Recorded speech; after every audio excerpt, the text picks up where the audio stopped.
শুক্রবার জলপাইগুড়ি জেলার ক্রান্তি ব্লকের মৌলালী গ্রামে সদ্য সন্তানহারা পরিবারের সঙ্গে দেখা করতে যান সিপিআইএম দলের যুব সংগঠন ও ডিওয়াইএফআই এর রাজ্যের সম্পাদক মীনাক্ষী মুখার্জি।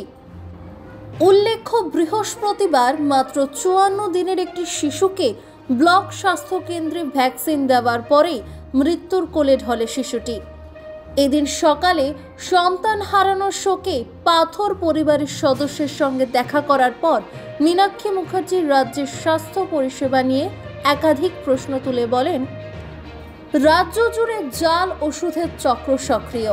আজ এটা সবার জানা থাকলেও রাজ্যের সরকারের এই ব্যাপারে কোনো হেলদোল নেই। নতুন ব্লক করা হয়েছে ক্রান্তি, অথচ উপস্বাস্থ্য কেন্দ্রে নেই সঠিক পরিকাঠামো। তো বাচ্চাটা তো মারা গেছে, আর ভ্যাকসিনটা নেওয়ার পরই বাচ্চাটা অসুস্থ হয়ে পড়েছে। এখন পরিবারটা তো যা হারালো, কিন্তু তারপরে অনেকগুলো প্রশ্ন পরিবারের মাথায় আসছে এবং সেই প্রশ্নগুলোকে সাপোর্ট করে দিচ্ছে স্বাস্থ্য দপ্তরের কিছু ভূমিকা। যেমন পরিবার বলছে যে ভ্যাকসিন দিল, তারপরে স্বাস্থ্যকেন্দ্রটা বন্ধ করে দিল। বন্ধ কেন করবে? হতেই পারে কোনো একটা সমস্যা। সারাদিন তো কত কিছুই ঘটছে পশ্চিমবঙ্গে, তাই বলে উপস্বাস্থ্য কেন্দ্রটা বন্ধ করে তালা বন্ধ করে বাড়ি চলে যাবে? এটা হয় না।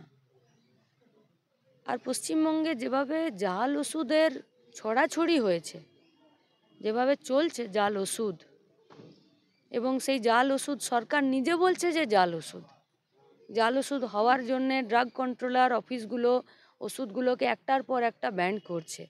আমরা মেদিনীপুরে দেখলাম, এই জলপাইগুড়িতেই দেখলাম, আরও একজন প্রসূতি মা জাল স্যালাইনের জন্য মরে গেল। এবারে এই যে আতঙ্কটা গোটা রাজ্যের মানুষকে ঘিরে রেখেছে, এই আতঙ্ক থেকে বেরোতে পারছে না।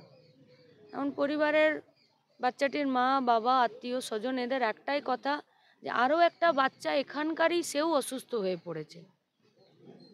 তাহলে যদি এটা ওষুধের জন্য কিছু গোলমাল হচ্ছে, তাহলে এটা দ্রুত ধরা দরকার, নিষ্পত্তি করা দরকার, আর যাতে কোনো বাচ্চার এরকম ঘটনা না ঘটে। মানে এই কথাটা একটা 54 দিনের বাচ্চা, যার ভবিষ্যৎ, যার স্বপ্ন, যার প্রত্যেক দিনের ওই বাচ্চাটার কথা, বাচ্চাটার সব রকমই তো একটা মা বাবার, মানে তার সব থেকে বড় আবেগের এবং একদম নাড়ির টান। তো সেইটার নিয়েও বাচ্চার মা বাবা যে এই কথাটা বলছে, এইটা আমাদেরকেও সাহস দিচ্ছে যাতে আর কারণ না হয়। দ্বিতীয় কথা হচ্ছে যে এখানে একটা নতুন ব্লক হয়েছে, সেখানে একটা ব্লক ঘোষণা করেছে রাজ্যের সরকার। সেখানে একটা স্বাস্থ্য বিএমওএইচও আছে, স্বাস্থ্য দপ্তরও আছে ব্লক লেভেলের, কিন্তু তার কোনো সঠিক পরিকাঠামো নেই। কার কাছে যাবে, কি বলবে, কে কোনো গুরুত্বপূর্ণ ভূমিকা গ্রহণ করবে, উপস্বাস্থ্য কেন্দ্র তো কি দেখবে, কোন ব্যাচের ওষুধ আসছে, কি হচ্ছে, কোন ডাক্তার দেখবে, কি বলবে, কারো কিচ্ছু নেই।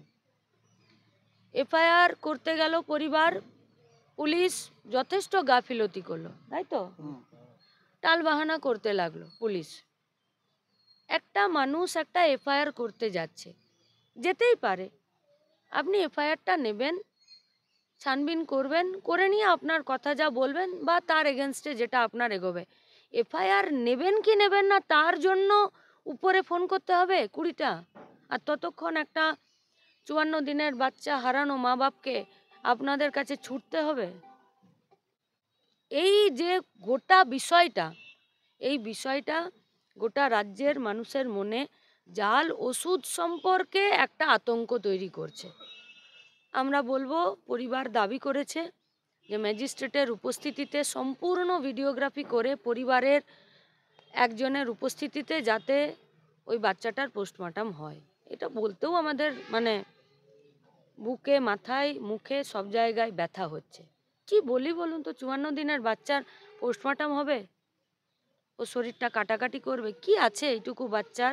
চার আঙ্গুলের একটা বাচ্চার, কিন্তু করবে। পরিবার এই দাবিও করছে যে ফরেনসিক করাতে হবে এবং নিরপেক্ষ তদন্ত করুক, যাতে আর কোনো বাচ্চার সাথে এই ধরনের ঘটনা না ঘটে। আমরা আপনাদের মাধ্যমে এই এলাকার, এই জেলার এবং গোটা রাজ্যের মানুষকে বলবো যে একটা সন্তানহারা পরিবারের পাশে থাকুন।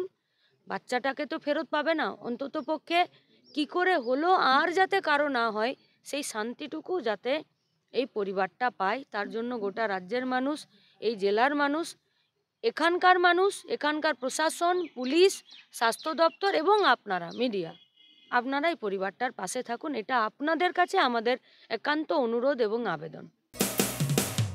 মানুষের পাশে, মানুষের সাথে আমরা আছি এই বাংলাতে।